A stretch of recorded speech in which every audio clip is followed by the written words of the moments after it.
Oh, it's a great, great morning, the first day in heaven, when you stroll down the golden avenue. There are mansions left and right, and you thrill to every side, and the saints are always smiling, saying, how do you do? Oh, it's a great, great morning, your first day in heaven, when you realize your working days are through. CBDC Center for Outreach Ito Ministry ng CBDC San Pedro Laguna under the leadership of our pastor, Dr. Ethel Daniel. Welcome po sa ating live stream. Okay. Tayo po ay ang bago natin mapakinggan ang salita ng Diyos ay panalangin. Let's bow into prayer. Father in heaven, Lord, we bless you. And Lord, thank you for for this brand new day that you've given us. Thank you for the brand new grace and brand new strength. And thank you, Lord God, for another day in our life wherein we can walk with you and worship you, O Lord God, and glorify you. And thank you, O Lord God, that you would that once again you give us another opportunity to sit down and listen, O Lord God, to your word. I pray, Lord, that you would bless our live stream this morning. Bless your people that will be joining in. I pray, Lord God, that the message will encourage their hearts and refreshen their souls. And I pray also for your servant that you would use me and fill me, O Lord God, with your wisdom, with your power, O Lord God. Give me words to say, and lead us, O Lord God, to victory for your honor and for your glory. And Lord, forgive us our sins and make us worthy, O Lord God, of the blessings. And all of these things we ask in Jesus' name we pray. Amen and amen. Okay, let's open our Bibles, please, in the book of Isaiah. Book of Isaiah. Very familiar verse or familiar passage. Dito po tayo sa Isaiah chapter 40. Isaiah chapter 40. Let's read from verse 28. Isaiah 40 from verse 28 down to the last verse, now 31. Isaiah 40 verse 28 to verse 31. Babasahin ko po, you just follow with your ears. Sabi po dito, hast thou not known, hast thou not heard, that the everlasting God, the Lord, the creator of the ends of the earth, fainteth not, neither is weary. There is no searching of his understanding. He giveth power to the faint, and to them that have no might he increaseth strength. Even the youths shall fail and be weary, and the young men shall utterly fall. But they that wait upon the Lord shall renew their strength. They shall mount up with wings as eagles. They shall run and not be weary. They shall walk and not faint. Now, they that wait upon the Lord shall renew their strength. I'd like to speak about a subject this morning, worshiping through weariness. Now, today is Worship Wednesday, and the topic for today is worshiping through weariness, kapaguran. Alright? Tayo po, and I hope maging blessing ang message natin ngayong umaga. Tayo po muna manalangin. Father in heaven, Lord, we bless you. And thank you, God, for the passage that we have read. Thank you for your word. Thank you, Lord God, for for another time to study. Bless us now, Lord God, as we dwell upon this passage. Help us, Lord God, to to be encouraged. Lord, may you speak to each and everyone's heart, and may you bless every listener, Lord God, of this live stream. And Lord, you know their heart's desire is to just be encouraged, Lord God, and to glorify your name. I pray, Lord, that you would bless us and lead us to victory. All of these things we ask. In Jesus' name we pray. Amen. Worshipping through weariness. Now, I'd like us to realize something now, mga kapatid, no, that our human body uh, has limits. And our human body breaks down whenever we force it to run continuously nang walang kapahingahan. Okay? Na without rest. Okay? But more than physical rest, mga kapatid, for us Christians, primarily ang kailangan natin is not more than physical rest, is that divine rest. Kasi kumbaga yung tayo na spirit, we are we are not walking after the flesh, but we are walking after the spirit. Kapag na masyado yung kumbaga, alright, nandun yung sige na nagamit natin yung ating yung buong strength, buong effort natin, 'di ba? Pero kung mahina na nga yung katawan natin, pagod na, weary na yung katawan natin, and then we we try to kumbaga keep on and pressing on, running low on empty, at aasa ka lang sa flesh, sa willpower, 'di ba? How can you keep on? How can you press on when you are running empty, 'di ba? So ang more than physical na rest na kailangan natin ng divine rest. Yung invitation ng Panginoon, "Come unto me, all you that labor and are heavy laden, and I will give you rest." No, sabi ng Matthew chapter 11, 'di ba? So so itong I mean in context, this is a message of Isaiah sa uh, sa mga Israelites, mga kababayan niya that is under captivity ng Babylon, no, kasi nga feeling nila they are totally abandoned, no, by God, 'di ba? But ang encouragement ang encouragement ng salita ng Diyos is that they should wait upon the Lord, wait upon His deliverance, wait upon His rescue. Amen? Na kumbaga, yes, captive sila eh. So what can that captive state no do? They can only do so much. Di ba? Pero more than, ang kailangan nila is umasa, magtiwala muli sa Panginoon. No, ganun din ang kalagayan natin ngayon. No, we can relate, no, sa especially, no, tayo na nagtatrabaho, no, nasa malayong lugar, nasa you are an OFW, and you are kumbaga you are grinding through yung high pressure na culture, no, lalo na dito sa Singapore. It is demanding, it is kumbaga exhausting, right? No, maraming mga demands at eventually madi-drain yung physical energy. Amen? Ah, and ang ano niyan, no, gamit na gamit ka sa secular na trabaho mo, Monday to Friday or even extending until Saturday, and then pagpunta mo sa church, no, gapang ka na, physically, emotionally, and spiritually. Right? I mean,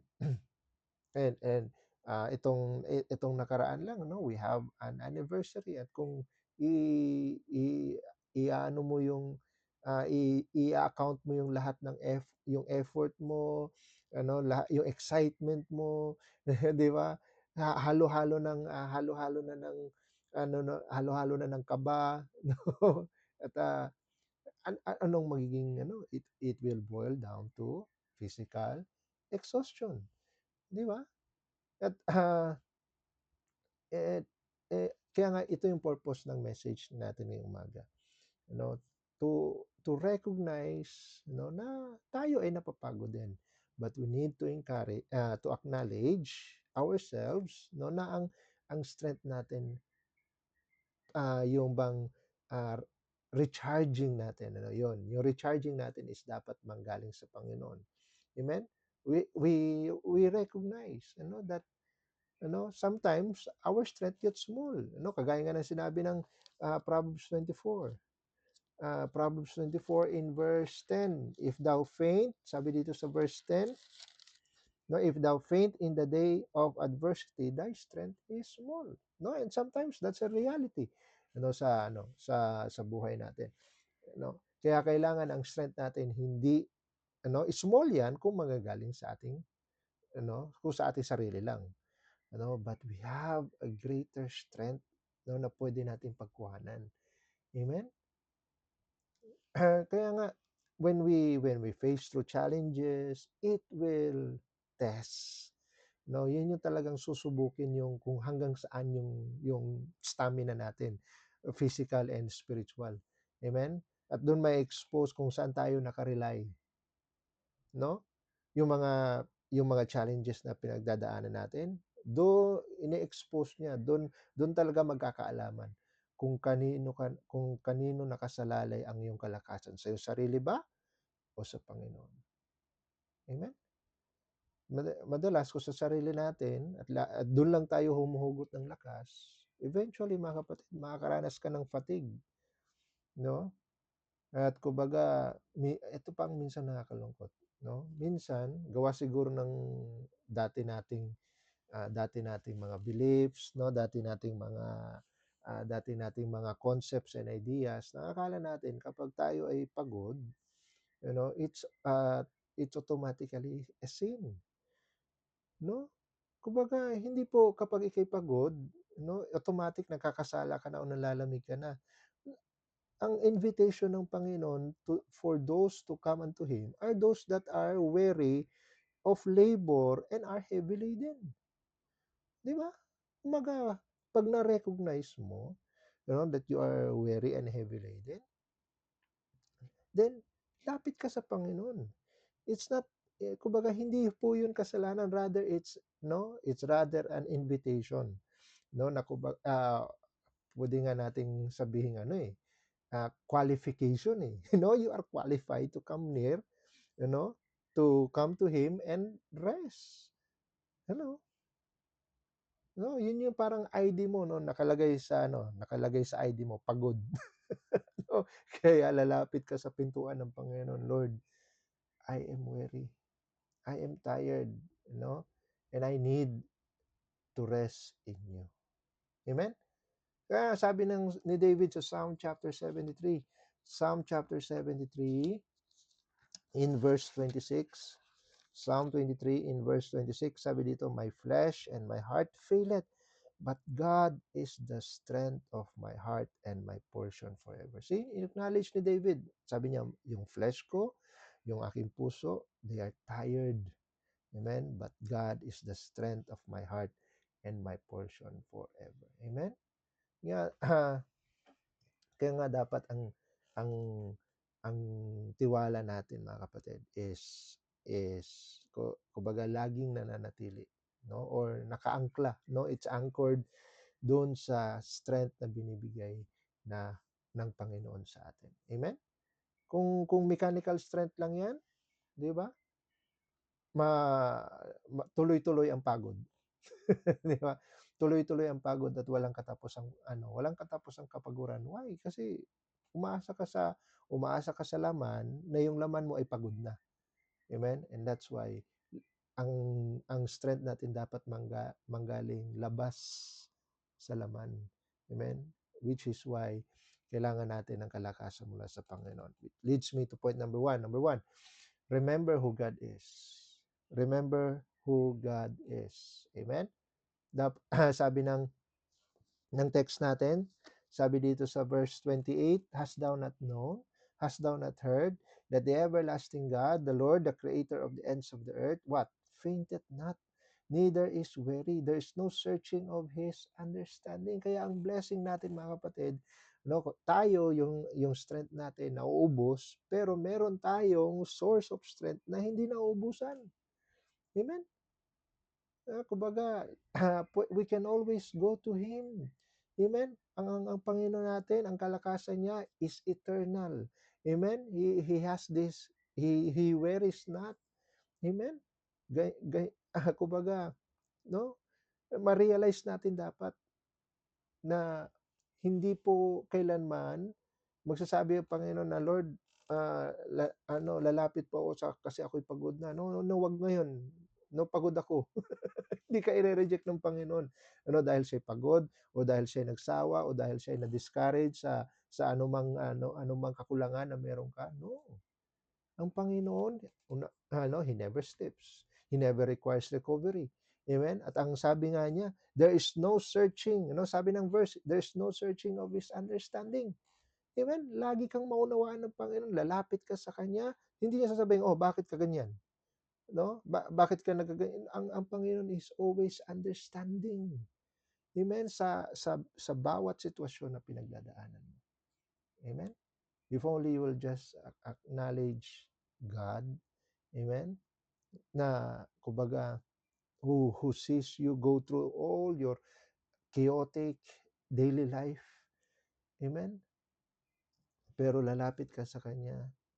Amen? At makakasaupong ka uli ng kalakasan. Amen?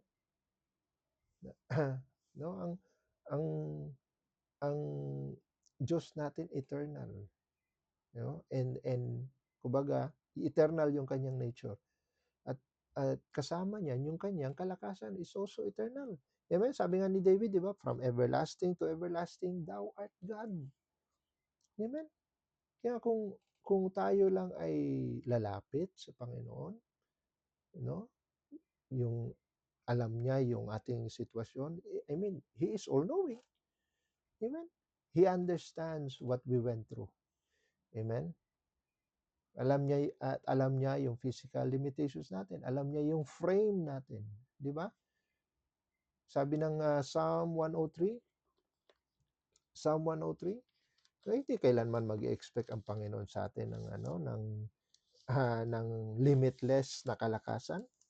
No, kasi sabi ng Psalm 103 verse 14, sabi niya, for He knoweth our frame. He remembereth that we are dust.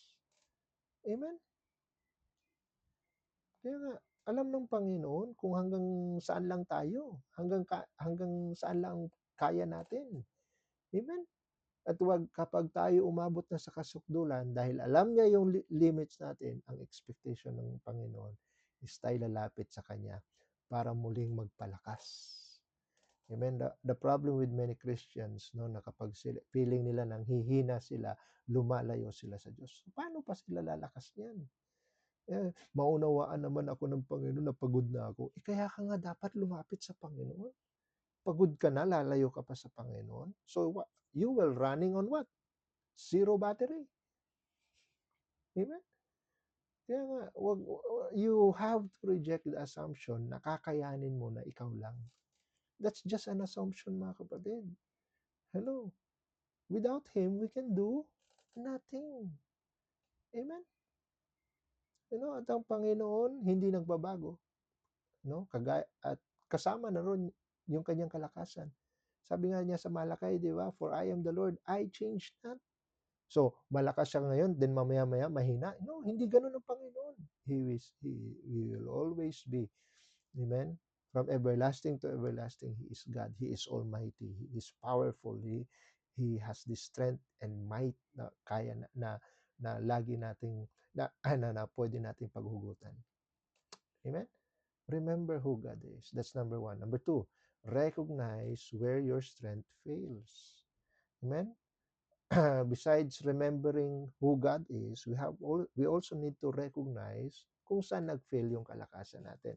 Sabi dito sa verse 29, if you look at verse 29 and 30, He giveth power to the faint, and to them that have no might, He increaseth strength. Even the youths shall fail and be weary, and the young men shall utterly fall. Amen? So, kumbaga, again, ina-highlight ng talata na ito, yung ating natural human limitations. Amen? Yung endurance natin, yes, meron tayong endurance, but it can only get us no, that much. Amen? Kaya nga ang kahit gaano pa tayo, no, kahit nasa tugatog pa tayo ng ating kalakasan, eventually, it will collapse kung walang tulong mula sa Diyos. Amen? Kung walang refreshing na galing sa Panginoon.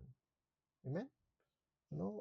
Sometimes, talagang nagkakaroon tayo ng personal bankruptcies. Nauubusan tayo, bumabalik tayo sa, 'di ba, pagiging low battery.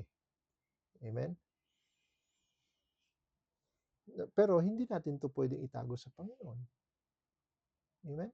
At hindi natin pwedeng gawing rason 'yan sa ating sarili, para para umasa sa laman. 'Di ba? Yun nga yung challenge sa sa Job chapter 40. Look at Job. Job chapter 40.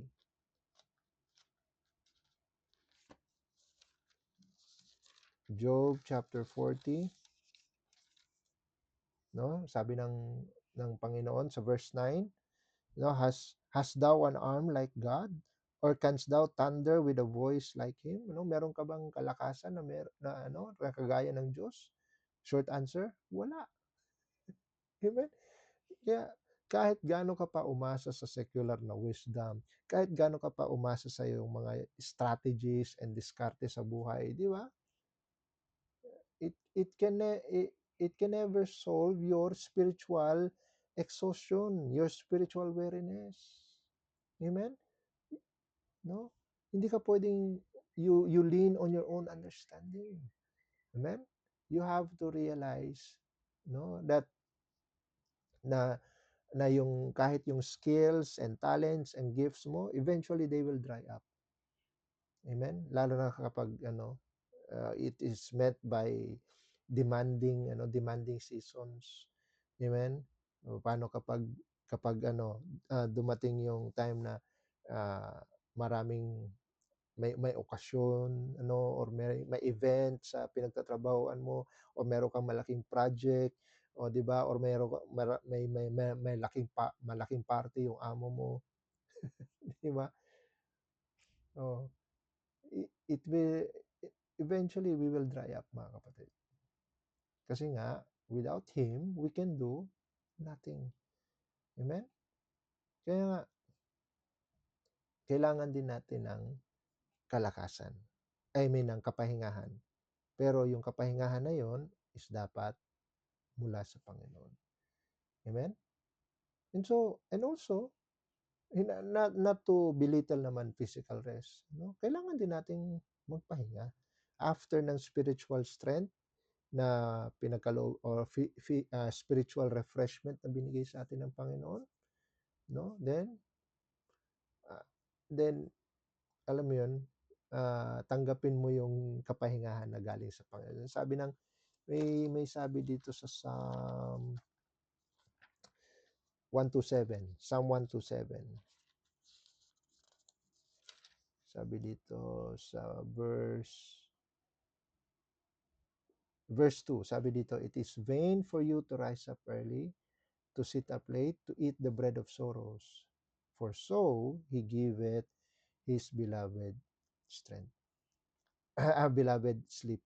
Sabi dito, it is vain for you to rise up early, no, to sit up late, to eat the bread of sorrows. At dahil diyan, for that, no, he giveth his beloved sleep. Amen? Kahit niya mismo ang Panginoon, ina-acknowledge niya yung limiti, na yung kapaguran natin. And so, binibigyan niya tayo ng kapahingahan. Amen? Kaya ganun and you see, siya ang magbibigay ng kapahingahan. So, na-recognize natin yung ating kapaguran, lalapit tayo sa Panginoon para humingi ng kalakasan. And then after that after na lumapit tayo sa Panginoon, siya ang magbibigay sa atin ng rest, ng sleep. Amen? Which leads me to point number 3. Okay? So number 1, remember who God is. Number 2, recognize where your strength fails. And number 3, the last, receive what the Lord provides. Amen? Receive what the Lord provides. Tanggapin mo yung binibigay ng Panginoon na kalakasan. Amen? Yun yung sinabi dito sa verse 31, but they that wait upon the Lord shall renew their strength. They shall mount up with wings as eagles. They shall run and not be weary. They shall walk and not faint. Amen? Yes, ikaw ay naglingkod, no, nagbuhos ka ng iyong effort. Amen? Kumbaga, sabi nga, dugot pawis. Amen? Ang iyong binuhos. Maaring sa pagtugtog mo ng violin, sa panunundo ng mga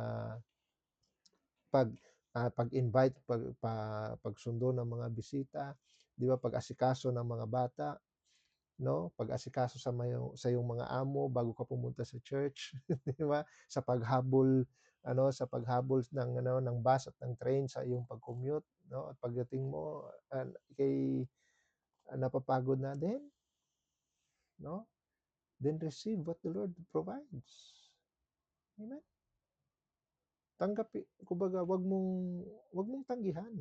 Amen? You wait, parang exchange yan, di ba? you spent all your strength, you spent your resources, pero ang balik ng Panginoon, amen, joy, gladness, and limitless supply. Amen? Yeah. Makasumpong tayo ng kalakasan na more than what physical food can give. Di ba? Sabi nga ng Matthew 4:4, no? Man shall not live by bread alone, but by every word that proceeded out of the mouth of God. No, hindi lang yung physical na pagkain ang pwede nating paghugutan ng kalakasan. More importantly is the strength that comes from the Word of God. Amen. We can go to the throne of grace. Amen. Sabi ng Hebrews chapter 4. Hebrews 4 in verse 16. Sabi dito sa verse 16, let us therefore come boldly to the throne of grace that we may obtain mercy and find grace to help in time of need. Amen. Lalong-lalo na sa oras ng ating kapaguran. Amen. That it's a great time of need. Lalo natin kailangang lumapit sa Panginoon, no? To come boldly to His throne of grace para ma-obtain natin yung mercy at makasumpong tayo ng biyaya, no? We may find grace to help us in time of need. Amen? So, we continue to rely on Him, no? Lalo na gawain niya ng Panginoon, no? Sabi nga, He equips those He calls. God equips those who He has called. Amen? Kung ikaw ay tinawag ng Panginoon para sa kanyang gawain, siya rin ang magsusupply ng kalakasan para ma-fulfill mo yung gawain. Amen? Sabi nga ng 1 Peter chapter 4, 1 Peter chapter 4 in verse 11. Chapter 4 verse 11, sabi dito, if any man speak, let him speak as the oracles of God. If any man minister, let him do it as of the ability which God giveth. Amen? That God in all things may be glorified through Jesus Christ, to whom be praise and dominion forever and ever. Amen. Amen? Para mag-glorify ang Panginoon, let Him do it as of the ability na kanyang pinagkakaloob. Amen? So meron siyang ability, meron siyang strength na binibigay. Amen? Then we glorify God dahil sa kanyang supply. Amen? Kaya you expect the Holy Spirit, no, to guard your heart, to strengthen you kahit pa anong burnout ang pinagdadaanan mo. Amen. Lagi mong, no, kagaya ni Paul, kahit pa, no, sa dami-dami ng ginawa niya para sa Panginoon, he ended up in jail, no, pero ano sabi niya, I can do all things through Christ which strengtheneth me. Amen. Isipin mo yung taong yun, no, nasa jail, ano, pero umaasa pa rin siya na siya'y palalakasin ng Panginoon. Anong magagawa niya? Oh, marami. No, marami nga siyang naisulat while he was in prison. Amen? Marami pa rin siyang nagawa para sa Panginoon. Even though, no, ang expectation ng sanlibutan, siya ay magiging discouraged. No, yun yung gusto ng kalaban na siya ay manghina kasi ano pang magagawa mo, nasa kulungan ka pa, no? Pero nag-rely siya sa Panginoon na siya ay strengthen. No, humingi siya ng grace sa Panginoon. And what did he do? Kahit nandun siya sa limited na four corners of his jail, sa kanyang dungeon, di ba? He still was able to write letters to churches. Amen. Particularly sa Philippines. Amen. Paano na-accomplish ni Paul yon? Because of strength. No? Sabi niya, I can do all things through Christ which strengtheneth me. Amen? So number 1, remember who God is. Number 2, recognize where strength fails. And number 3, the last, receive what the Lord provides. Amen? Kaya nga, kung tayo ay broken, kung tayo ay pagod, di ba? Doon makikita talaga yung genuine, yung totoong worship. Amen? No, na kumbaga, mare-recognize mo na It's not about you eh.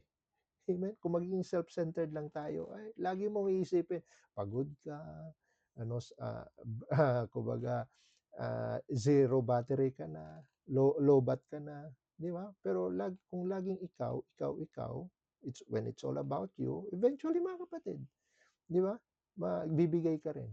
But when you think when you think that all your labor is for God, it's a work and labor of love for the Lord.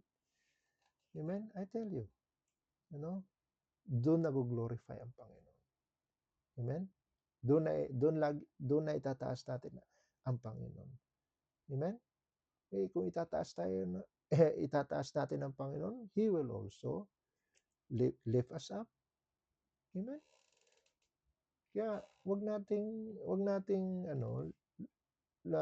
lubayan yung pagpunta sa church, the moment na feeling mo drained ka, feeling mo lobat ka, no. Laging meron tayong masusumpungang kalakasan, kapag tayo ay pupunta sa presensya ng Panginoon, kasama ang kanyang mga anak, amen, and we worship Him together. Amen? Kaya, merong invitation ng Panginoon. Let's oblige ourselves. Amen? Na puntahan ng Panginoon, na i-meet siya, doon sa kanyang bahay, sa kanyang tahanan. Amen? At sambahin natin siya kasama ng ating mga kapatiran. Amen? And let us not be weary, sabi ng Galatians, let us not be weary in well-doing, sa paglilingkod natin sa kanya, for in due season we shall reap if we faint not. Amen? Yes, nakakapagod. But let us not be weary. Amen? Why? There's a reaping up ahead. Amen? So, pwede mong, Lord, I am tired, I am weary, I am faint, but I acknowledge you to be the joy, and my strength. No? The joy and strength of my heart. Amen? And I hope naging blessing ang message natin ngayong umaga. Tayo po na yung manalangin. Father in heaven, Lord, we bless you. And thank you, God, for reminding us that yes, ministry is demanding alongside our work and our responsibilities in at home. And sometimes if we only focus, oh Lord God, on our physical strength, we will give up, and we will turn our backs. The Lord, take you that even though we get tired, still your invitation is open for us to come to your throne of grace, that we may obtain help and mercy, O Lord, and grace. Thank you for your infinite understanding of our frame, of our limitations. And thank you, Lord God, that your invitation is always open to us.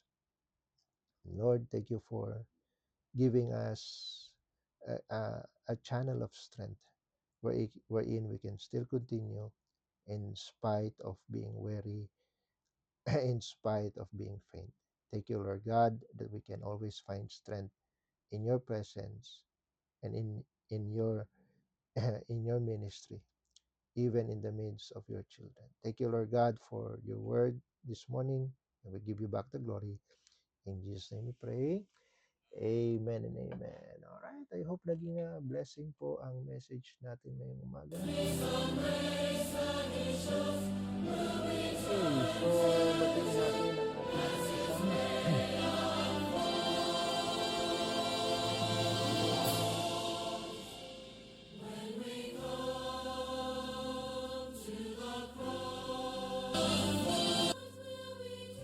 So we have Sister Joffin, good morning sa'yo. And also kay Sister Gina Lynn. Good morning, Sister Sumi. Amen. From Indonesia. Good morning, sis. Thank you for joining. And also kay Sister Gina Lynn.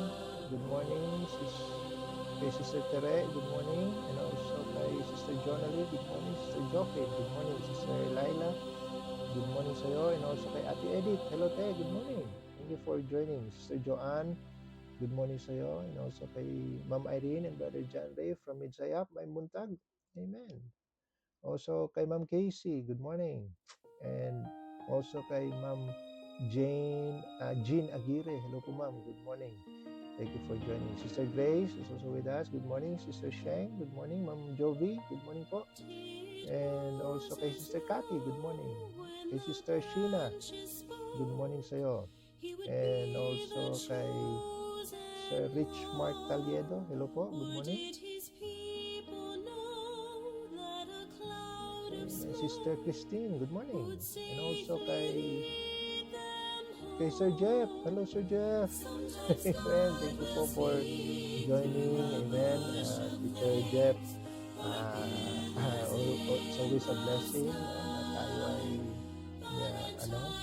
may merong mga preachers natin na napapadaan sa ating live stream. Amen. Good morning po.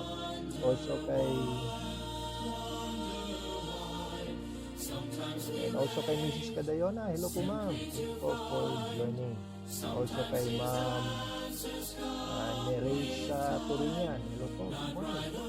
Also kay Sister Enelita from Hong Kong. Hello po. Good morning. Ma'am Jean Nimo. Hello po. Good morning. Okay, Sister Kikit. Amen. Good morning. Kay Ma'am Sir Randy J. Isgera. Hello po. Good morning. And also kay Sister Anlene. Good morning sa'yo.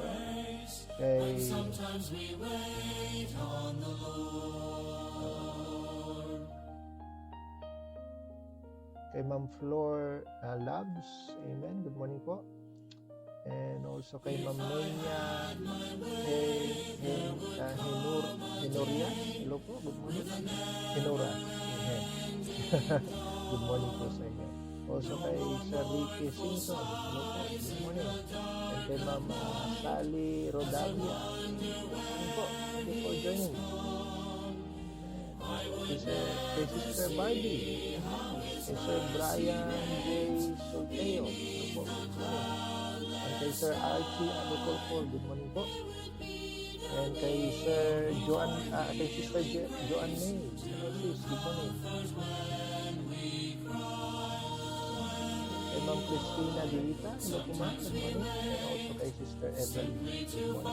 Amen. So, dyan po nagtatapos ang ating morning devotion. Members, magkita-kita po tayo mamaya. Doon po tayo muli sa Mission House, ating prayer meeting. You're free tonight. Come and join. 8:30 po tayo magsisimula. So, doon po tayo magtitipon mamaya. First prayer meeting after our 16th anniversary. Members, congrats. And lahat ng ating efforts is all worthwhile sa binigay sa ating nasaksihan natin kung ganong kadakila ang sa pagtugon ng ating Amen?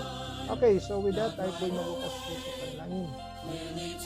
Father in heaven, Lord, we bless you. We thank you, God, for your goodness. Thank you for all the blessings that we have received from our devotion today. And Lord, we pray that you would bless the rest of the day, the rest of the day, oh God. May you be with us as we go to work, as we travel, especially with the children.